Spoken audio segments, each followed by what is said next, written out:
আসসালামু আলাইকুম প্রিয় দর্শক, অন্য মঞ্চের আলাপচারিতায় আপনাদের সকলকে আমন্ত্রণ জানাচ্ছি। ১ বছর আগে দেয়া অধ্যাপক ইউনূসের একটি অমোঘ বাণী ছিল, আমরা যাব না বিশ্বের কাছে, বিশ্ব আসবে আমাদের কাছে। তার ৬ মাসের মধ্যে বাংলাদেশের বেশ কয়েকটি গণমাধ্যমে একটি শিরোনাম ছিল, ভিসার সংকটে বাংলাদেশ কিংবা কঠিন হয়ে পড়ছে বাংলাদেশিদের বিদেশ গমন। এরই মধ্যে বাণিজ্যের লক্ষ্মী বলে পরিচিত বাংলাকে বিদেশি বিনিয়োগকারীরা ভুলে গিয়েছে। উল্টো আরো অনেক দেশ বাংলাদেশের সবুজ পাসপোর্টের জন্য ভিসা কঠিন করেছে। এতদিন এ নিয়ে খুব বেশি ঘুম হারাম না হলেও ট্রাম্প প্রশাসনের নতুন ঘোষণা চিন্তা ফেলে দিয়েছে। বাংলাদেশের সবুজ পাসপোর্ট দেখলে আসলেই কোনো দেশ ভিসা দিতে চাইবে তো? আমেরিকার নতুন সিদ্ধান্ত অনুযায়ী আমেরিকার ট্যুরিস্ট ভিসা চাইলে বাংলাদেশের সবুজ পাসপোর্ট এতটাই ধূসর হয়ে যায় যেটি ঠিক করতে আপনার লাগতে পারে 18 লাখ টাকা। সাথে বলা হচ্ছে বাংলাদেশি পাসপোর্ট নিয়ে আমেরিকার 3 এয়ারপোর্ট ছাড়া অন্য কোনো এয়ারপোর্ট দিয়ে ঢোকা যাবে না। কূটনীতিকরা বলছেন এটি আসলে বাংলাদেশের পাসপোর্টের জন্য এক ধরনের গ্লোবাল আইসোলেশন বা বৈশ্বিক বিচ্ছিন্নতা। কারণ যেসব দেশের সাথে বাংলাদেশিদের আমেরিকা একই তালিকাভুক্ত করেছে সেসব দেশের অনেকগুলোতে এক সময় বাংলাদেশের সেনারা গিয়ে শান্তি স্থাপনে ভূমিকা রাখত, এমনকি এখনো রাখে। ওয়াশিংটন থেকে ব্রাসেলস আর আবুধাবি থেকে কুয়ালালামপুর সবখানি বাংলাদেশের জন্য দরজায় একের পর এক তালা ঝুলছে। এক সময় যে সবুজ পাসপোর্টের গায়ে উন্নয়নের রোল মডেল হওয়ার সিলমোহর লাগতো, আর সে পাসপোর্টের অধিকারী হওয়া মানে বিশ্বের বিভিন্ন দেশের ইমিগ্রেশন ডেস্কের চোখে একজন সম্ভাব্য ওভারস্টার বা সুবিধাভোগী বোঝা। এটি কোনো কাকতালীয় ঘটনা নয়, বরং দীর্ঘদিনের অভ্যন্তরীণ নীতিগত ব্যর্থতা, কূটনৈতিক অদূরদর্শিতা এবং বর্তমান অন্তর্বর্তীকালীন সরকারের নড়বড়ে শাসনের এক যৌথ ফলাফল বলেই মনে করছেন কূটনীতিকরা। বিস্তারিত জানতে চলুন যাওয়া যাক বিশ্লেষণে। যুক্তরাষ্ট্রের স্টেট ডিপার্টমেন্টের সাম্প্রতিক ঘোষণাটি বাংলাদেশের মধ্যবিত্তের জন্য বজ্রপাতের মতো এসেছে। যারা ভাবতেন কষ্ট করে একবার আমেরিকার টুরিস্ট ভিসাটা ম্যানেজ করতে পারলেই কেল্লা ফাতে, তাদের জন্য ডোনাল্ড ট্রাম্পের প্রশাসন এক নতুন এন্ট্রি ফি চালু করেছে। একে বলা হচ্ছে ভিসা বন্ড পাইলট প্রোগ্রাম। এই প্রোগ্রামটি মূলত একটি গ্যারান্টি যেখানে আমেরিকা নিশ্চিত হতে চায় আপনি আমেরিকায় গিয়ে আবার সুবোধ বালকের মতো বাংলাদেশে ফিরে আসবেন। যুক্তরাষ্ট্রের পররাষ্ট্র দপ্তরের নতুন ভিসা নীতিকে সহজ ভাষায় বলা যায় আর্থিক ফিল্টার। নতুন এই নিয়ম অনুযায়ী বাংলাদেশ সহ বিভিন্ন কিছু দেশের নাগরিকদের B1 বা ব্যবসায়িক এবং B2 বা পর্যটন ভিসা পেতে হলে এখন থেকে 5,000, 10,000 বা ক্ষেত্র বিশেষে $15,000 পর্যন্ত ভিসা বন্ড বা জামানত প্রদান করতে হতে পারে। বাংলাদেশি মুদ্রায় যার পরিমাণ প্রায় 18 লাখ টাকা পর্যন্ত পৌঁছে যায়। এই বন্ডের অঙ্ক নির্ধারণ করার সর্বময় ক্ষমতা দেয়া হয়েছে কনসুলার অফিসারকে। আপনি যদি ইন্টারভিউতে গিয়ে খুব বেশি নার্ভাস হয়ে পড়েন অথবা আপনার ব্যাংক স্টেটমেন্ট দেখে যদি অফিসারের সন্দেহ হয় যে আপনি সেখানে গিয়ে কোনো মেক্সিকান রেস্তোরাঁয় থালা বাসন মাজা শুরু করবেন, তবে তিনি নির্দ্বিধায় আপনার ঘাড়ে $15,000 বন্ড চাপিয়ে দিবেন। এই টাকাটা জমা দিতে হবে মার্কিন ট্রেজারি অনলাইন প্ল্যাটফর্ম pay.gov এর মাধ্যমে। টাকা দেওয়ার পর যদি আপনি নির্দিষ্ট সময়ে দেশে ফিরে আসেন তবেই এই টাকা ফেরত পাবেন। তার মানে এই বন্ডটি কোনো অফেরতযোগ্য ফি নয়, এটি একটি রিফান্ডেবল জামানত। তবে যদি ভাবেন আমেরিকা গিয়ে আন্ডারগ্রাউন্ড হয়ে যাবেন বা পলিটিক্যাল অ্যাসাইলাম বা আশ্রয় চাইবেন, তবে সেই 18 লাখ টাকা মার্কিন সরকারের লাভ, আর আপনার জন্য সেই টাকা জলে গেল। এই নিয়মটি বাংলাদেশের জন্য 2026 সালের 21শে জানুয়ারি থেকে কার্যকর হচ্ছে। এই সিদ্ধান্তের ফলে মোট 38টি দেশ তালিকায় অন্তর্ভুক্ত হলো। এসব দেশের বেশিরভাগই আফ্রিকার, তবে লাতিন আমেরিকা ও এশিয়ার কয়েকটি দেশও রয়েছে। নতুন নিয়মের ফলে অনেক নাগরিকের জন্যই এখন মার্কিন ভিসা পাওয়া অত্যন্ত ব্যয়বহুল হয়ে পড়বে।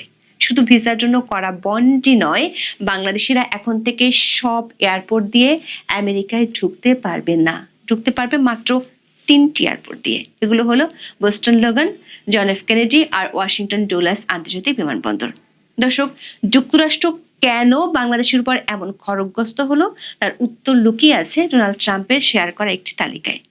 মাত্র 2 দিন আগে ট্রাম্প তার সামাজিক যোগাযোগ মাধ্যম ট্রুথ সোশ্যালে 120টি দেশের একটি তালিকা প্রকাশ করেন, যেখানে দেখানো হয়েছে কোন কোন দেশের মানুষ আমেরিকায় গিয়ে বেশি সরকারি সহায়তা বা ওয়েলফেয়ার নেয়। রিপোর্টে বলা হয়েছে যুক্তরাষ্ট্রে বসবাসরত বাংলাদেশি পরিবারগুলোর 54.8%ই কোনো না কোনো ধরনের সরকারি সহায়তা নেয়। এই তালিকায় বাংলাদেশের অবস্থান 19তম। এই পরিসংখ্যানটি মার্কিন ভোটারদের মধ্যে এমন একটি ধারণা তৈরি করেছে যে বাংলাদেশিরা আমেরিকায় গিয়ে কর্মসংস্থানের চেয়ে রাষ্ট্রের উপর বোঝা হয়ে থাকতেই বেশি পছন্দ করে। পিউ রিসার্চ সেন্টারের তথ্য অনুযায়ী 2000 সালে যেখানে যুক্তরাষ্ট্রে বাংলাদেশির সংখ্যা ছিল মাত্র 40,000, 2023 সালে তা বেড়ে দাঁড়িয়েছে 2,70,000-এ। জনসংখ্যা 569% বাড়লেও বাংলাদেশিদের গড় বার্ষিক আয় মাত্র $78,400, যেটি সামগ্রিক এশীয় গড় আয়ের প্রায় অর্ধেক। দারিদ্র্যের হার এশীয়দের মধ্যে যেখানে 10%, বাংলাদেশিদের ক্ষেত্রে তা 14%। এই অর্থনৈতিক দুর্বলতাই মূলত মার্কিন প্রশাসনের কঠোর সিদ্ধান্তের ভিত্তি হিসেবে কাজ করেছে। বাংলাদেশের প্রতিবেশী ভারতীয়রা যখন সিলিকন ভ্যালিতে রাজত্ব করছে এবং তাদের পরিবারগুলোর সাহায্য নেওয়ার হার তালিকায় নেই বললেই চলে, তখন বাংলাদেশিরা ফুড স্ট্যাম্প আর সরকারি বাসস্থানের লাইনে দাঁড়িয়ে আছে। এই ন্যারেটিভটাই আমেরিকাকে বাধ্য করেছে বাংলাদেশিদের জন্য 18 লাখ টাকার তালা ঝুলাতে। পিউ রিসার্চ সেন্টারের মতে বাংলাদেশিদের মধ্যে দারিদ্র্যের উচ্চ হার সম্ভবত এই পর নির্ভরশীলতার মূল কারণ। দর্শক, আমেরিকা 18 লাখ টাকা দাবি করে যখন ভিসা প্রক্রিয়া জটিল করে তুলছে, তার অনেক আগেই ইউরোপ আইন পাশ করে বাংলাদেশিদের জন্য অভিবাসন কঠোর করে তুলেছে। ইউরোপীয় ইউনিয়ন বা ইইউ একটি অত্যন্ত কঠোর সিদ্ধান্ত গ্রহণ করেছে, যা বাংলাদেশের নাগরিকদের জন্য ইউরোপের রাজনৈতিক আশ্রয়ের পথ প্রায় রুদ্ধ করে দিয়েছে। 2025 সালের 18 ডিসেম্বর ব্রাসেলসে ইউরোপীয় ইউনিয়নের নীতি নির্ধারকেরা বাংলাদেশ সহ 7টি দেশকে নিরাপদ দেশ হিসেবে ঘোষণা করেছে, যেখানে নাগরিকদের সহজে আশ্রয় দেয়া হবে না। এই তালিকার অন্তর্ভুক্ত দেশগুলোর নাম হলো বাংলাদেশ, কলম্বিয়া, মিশর, ভারত, কসোভো, মরক্কো এবং তিউনিসিয়া। এখন থেকে বাংলাদেশিদের রাজনৈতিক আশ্রয়ের আবেদন আর বছরের পর বছর ঝুলে থাকবে না। 12 সপ্তাহের মধ্যে ফাস্ট ট্র্যাক পদ্ধতিতে আবেদন নিষ্পত্তি করা হবে। যদিও মানবাধিকার সংস্থাগুলো যেমন অ্যামনেস্টি ইন্টারন্যাশনাল এই সিদ্ধান্তের কড়া সমালোচনা করেছে। তারা বলছে এটি সত্যিকারের বিপদে পড়া মানুষের আশ্রয়ের সুযোগ সীমিত করে দেবে। দর্শক, আমেরিকা বা ইউরোপের তালা খোলা প্রক্রিয়াটা কঠিন হওয়ার আগেই বাংলাদেশিদের জন্য এশিয়ার অনেক দেশের ভিসা পাওয়া জটিল হয়ে গেছে। 2024 সালের 5 আগস্ট থেকে মেডিকেল ইস্যু ছাড়া ভারত ভিসা দিচ্ছে না বললেই চলে। ভারতের সাথে সম্পর্ক অবনতির পর থেকে সবচেয়ে বেশি ভুগতে হচ্ছে বাংলাদেশের শিক্ষার্থীদের, যারা দেশের বাইরে পড়তে যেতে ইচ্ছুক। যেমন পূর্ব ইউরোপের দেশগুলোর দূতাবাস নেই বাংলাদেশে। পূর্ব ইউরোপের দেশগুলোর ভিসা পেতে হলে ভারতে যেতে হয়, কারণ ভারতে সেই দেশগুলোর দূতাবাস আছে। আর ভিসার আবেদনের কাজ শেষ করতে সেখানে অন্তত 3 সপ্তাহ থাকতে হয়। মধ্য ইউরোপের দেশ স্লোভেনিয়ায় ভিসা পেতে কমপক্ষে 3 বার ভারতে যেতে হয়, কারণ ওই দেশের ভিসার আবেদন করার পর শিক্ষার্থীদের লিখিত ও মৌখিক পরীক্ষা হয়। বাংলাদেশে Portugal, Bulgaria, Romania, Lithuania, Hungary, Austria সহ ইউরোপের বেশ কিছু দেশের দূতাবাস নেই। তাই সেই দেশগুলোতে পড়তে যেতে চাইলে শিক্ষার্থীদের প্রতিবেশী দেশ ভারতে গিয়ে ভিসা সাক্ষাৎকার দিতে হয়। ভারতের বিকল্প হিসেবে ইন্দোনেশিয়া এবং ভিয়েতনামের দূতাবাস থেকে কিছু দেশের ভিসা আবেদনের ব্যবস্থা করা হলেও এই 2 দেশের ভিসাও বাংলাদেশিদের জন্য সীমিত হয়ে গেছে। বাংলাদেশ প্রতিদিনের এক রিপোর্টে বলা হয়েছে 2024 সালের ডিসেম্বরে ভারতের ভিসা সীমিত থাকায় ইউরোপীয় ইউনিয়নভুক্ত দেশগুলোর ভিসা সেন্টার দিল্লি থেকে অন্য দেশে সরাতে কূটনীতিকদের অনুরোধ জানিয়েছিলেন বাংলাদেশের অন্তর্বর্তী সরকার প্রধান উপদেষ্টা। 3 মাস পর মার্চ মাসে ঢাকা থেকে 9টি দেশের ভিসা প্রক্রিয়া শুরু হয়, কিন্তু সেই দেশগুলো থেকে ভিসা পাওয়ার ক্ষেত্রে জটিলতা আরো বেড়েছে। দর্শক, এশিয়ার ছোট ছোট দেশগুলো এখন বাংলাদেশের পাসপোর্ট দেখলে আটকে উঠছে। 2025 সালের জানুয়ারি থেকে টুরিস্ট ভিসা দেওয়া পুরোপুরি বন্ধ রেখেছে ভিয়েতনাম। এর কারণ হচ্ছে দেশটির অভিযোগ, পর্যটক হিসেবে গিয়ে অনেকে আর বাংলাদেশে ফেরেনি। মানব পাচারের রুট হিসেবে ব্যবহৃত হওয়ার ভয়ে অন অ্যারাইভাল ভিসা বন্ধ রেখেছে ইন্দোনেশিয়া। থাইল্যান্ডে আগে ই ভিসা হতো 5 দিনে, এখন লাগে 50 দিন। সংযুক্ত আরব আমিরাতে বর্তমানে দিনে মাত্র 30 থেকে 50 জনকে ভিসা দেওয়া হচ্ছে। ওমান 2023 সাল থেকে শ্রমিক নেওয়া বন্ধ করেছে, আর মালয়েশিয়ার বাজারও বর্তমানে বন্ধ রয়েছে। গত 17 অক্টোবর ডয়েচে ভেলে বাংলায় প্রকাশিত এক রিপোর্টে বলা হয়েছে, থাইল্যান্ড, মালয়েশিয়া, সিঙ্গাপুরের মতো দেশেও বাংলাদেশের নাগরিকদের ভিসা পাওয়া কঠিন হচ্ছে। সেসব দেশে বাংলাদেশের পাসপোর্ট যেন এখন চরম অবহেলার বিষয়। প্রশ্ন উঠেছে, একে একে কেন আমেরিকা থেকে ইউরোপ আর এশিয়ার দেশগুলোতেও বাংলাদেশিদের ভিসা দিতে নাক ছিটকাচ্ছে? কেন দুনিয়ার সব দেশ মিলে একসাথে বাংলাদেশের পাসপোর্টের উপর খড়গহস্ত হচ্ছে।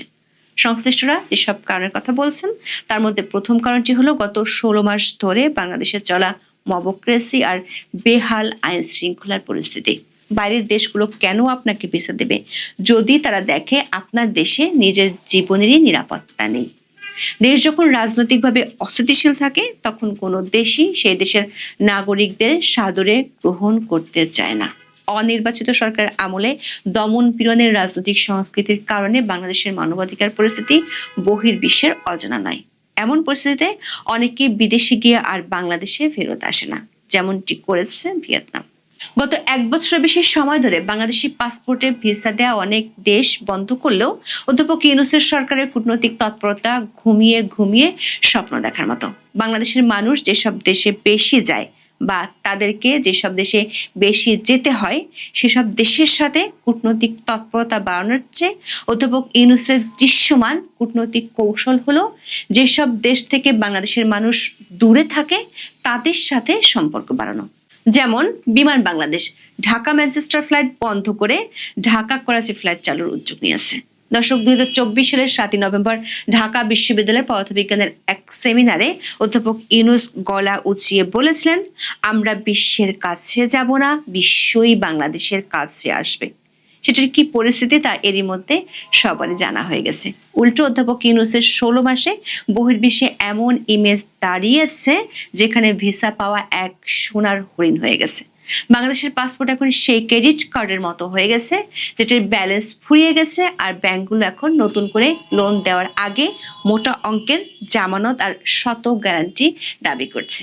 18 লাখ টাকা পকেটে থাকলে আপনি আমেরিকার পর্যটক হতে পারেন, আর টাকা না থাকলে আপনি কেবল নিজ দেশের অস্থিতিশীল পরিস্থিতির দর্শক হয়ে থাকবেন। একদিন হয়তো দেখা যাবে বাংলাদেশের পাসপোর্টে কেবল একটি সিডি অবশিষ্ট আছে, সেটি হলো শুধুমাত্র পাকিস্তানের ব্যবহারের জন্য।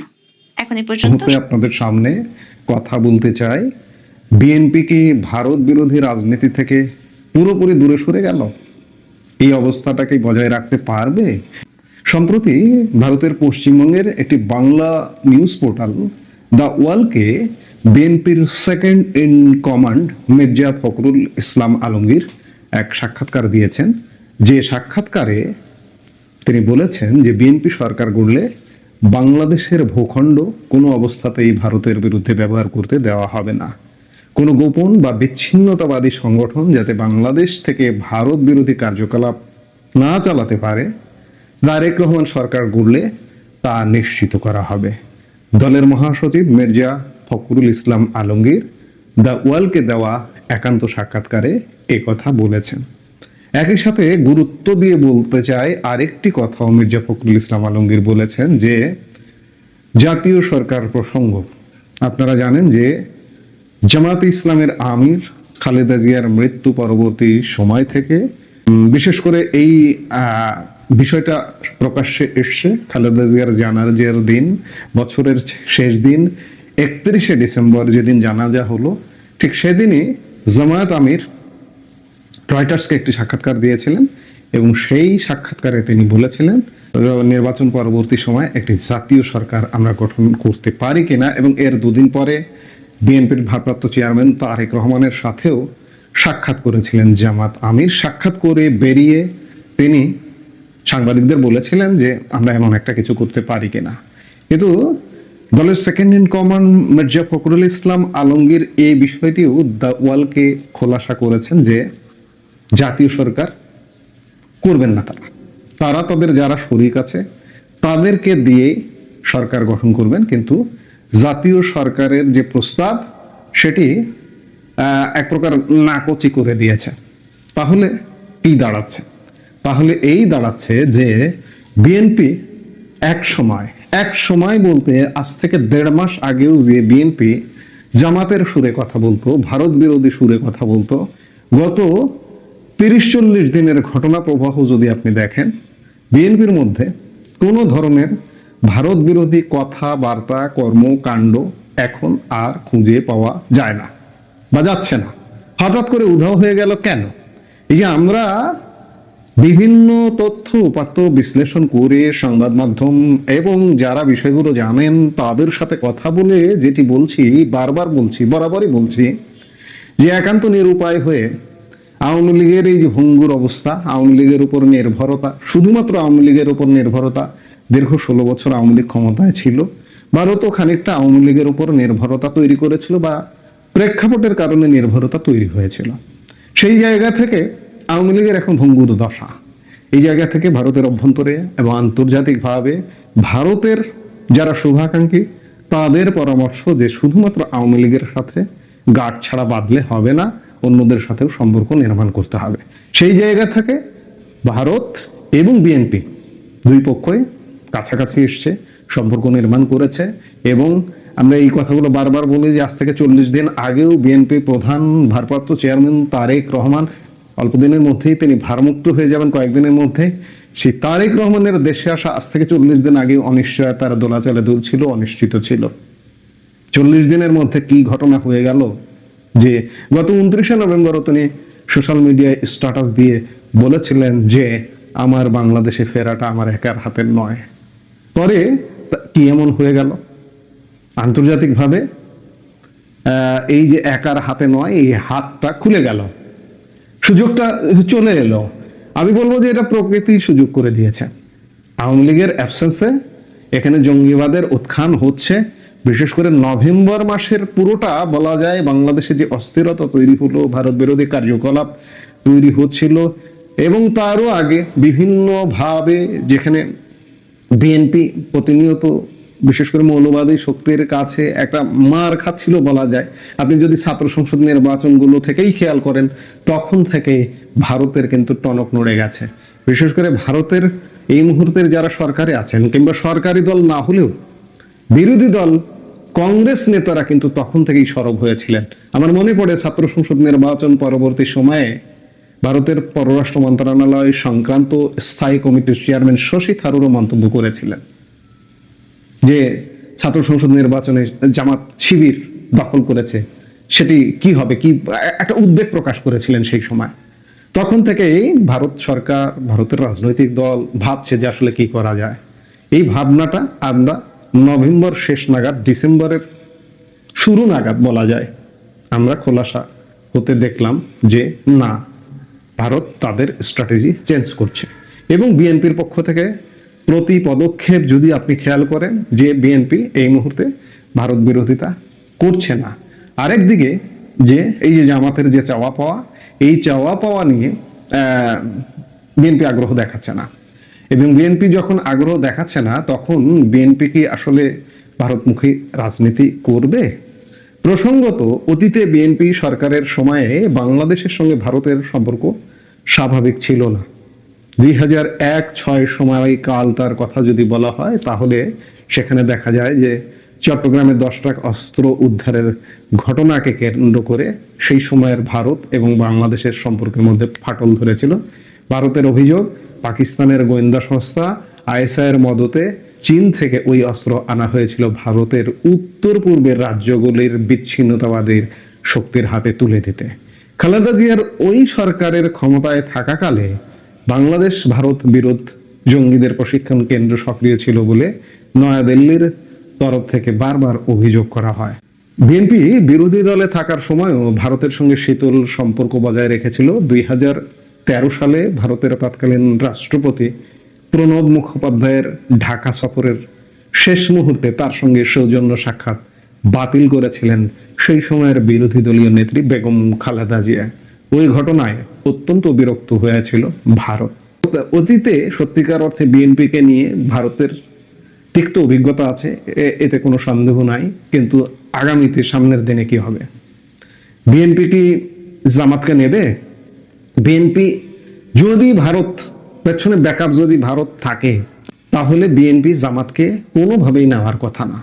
আর বিএনপি জামাতকে যে নেবে না বা নেয়ার কোনো আশ্বাস এখন পর্যন্ত নেই, আমি আজকেই আরেকটি কন্টেন্টে বলেছি, যার কারণে জামাত ইতিমধ্যে এই নির্বাচনটা প্রতিহত করবার জন্য নানা রকম উইন্ডো কিন্তু চালু রেখেছে।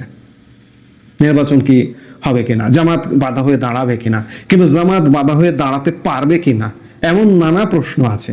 জামাত যদি বাধা হয়ে দাঁড়াতে না পারে এবং শেষ পর্যন্ত যদি নির্বাচনটা হয়েই যায়, তাহলে এখনো বলছি যে নির্বাচনটা হয়ে যাবে।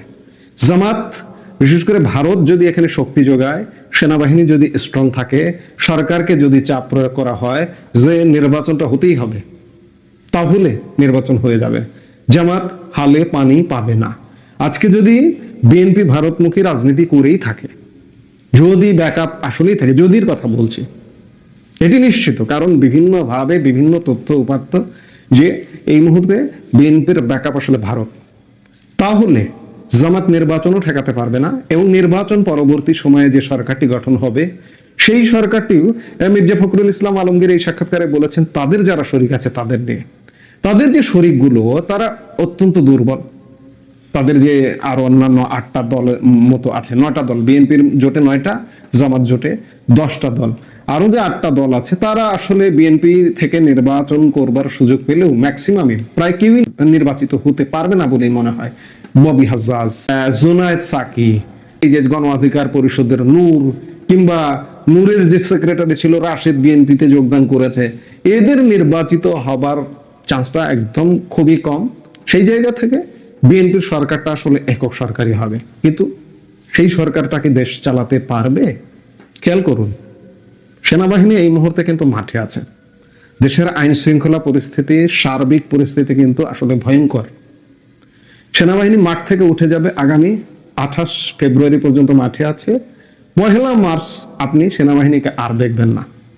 যেহেতু নির্বাচিত সরকার দেশে চলে আসবে, সেনাবাহিনী এই যে ম্যাজিস্ট্রেসি পাওয়ার নিয়ে বাহিরে, ক্যান্টনমেন্টের বাহিরে 1.5 বছরের বেশি সময়, 1.5 বছর যাবত যে আছে, এটা আর পাবেন না। তখন দেশের পরিস্থিতি কি হবে?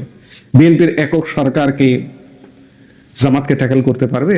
জামাত যখন সরকারের অংশ হবে না, আমি বারবার বলছি, এই যে ইউনূস সরকার আছে মানেই জামাত সরকার আছে।